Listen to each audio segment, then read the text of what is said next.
విద్యుత్ కాంట్రాక్ట్ కార్మికుల సమస్యల పరిష్కారమై ఏపీ ఎస్పీడీసీఎల్ ఉన్నతాధికారులతో మంగళవారం చర్చలలో కుదిరిన ఒప్పందం ఫలితంగా బుధవారం విద్యుత్ కాంట్రాక్ట్ కార్మికులు 16 రోజులుగా చేపట్టిన నిరాహార దీక్షలను విరమించారు.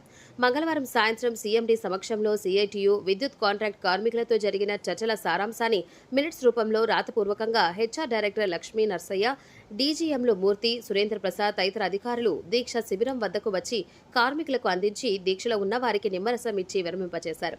ఈ సందర్భంగా హెచ్ఆర్ డైరెక్టర్ లక్ష్మీ నర్సయ్య మాట్లాడుతూ సీఎండీ సమక్షంలో కార్మికులు ఎదుర్కొంటున్న సమస్యలను చర్చించామని, తమ పరిధిలో ఉన్న సమస్యలన్నింటినీ తామే పరిష్కరిస్తామని, తమ పరిధిలో లేని అంశాలను రాష్ట్ర ప్రభుత్వం దృష్టికి తీసుకువెళ్లి పరిష్కారానికి ప్రయత్నిస్తామని హామీ ఇచ్చారు.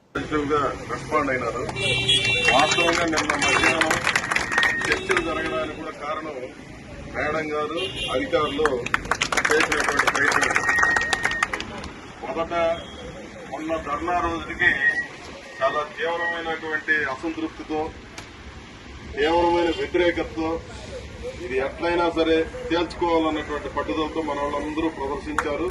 వందల మంది ఇక్కడికి వచ్చారు.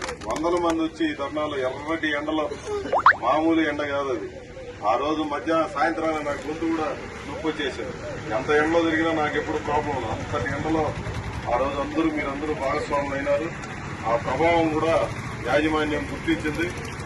ఆ రోజు జరిగినటువంటి డిస్కషన్స్ లో సార్ ఉన్నారు, అదే మాకు ఇంకో డైరెక్టర్ గారు, మేడం గారు ఉన్నారు. మిగిలిన అధికారులందరూ ఇక్కడ సురేంద్ర నాకు బాగా తెలుసు. సురేంద్ర గారు ఆ సార్ చాలా ఏళ్లుగా తెలుసు. పేదల పట్ల లేదా సామాన్యుల పట్ల చాలా పాజిటివ్ గా ఉండే అధికారులు. వీళ్ళు ఒక రకంగా జరగదు అనుకున్నటువంటి విషయాన్ని జరగడం కోసం మంచి ప్రయత్నం చేసి నిన్న సీఎండీ గారితో చర్చలు జరగడానికి వీళ్ళందరూ దోహదపడ్డారు.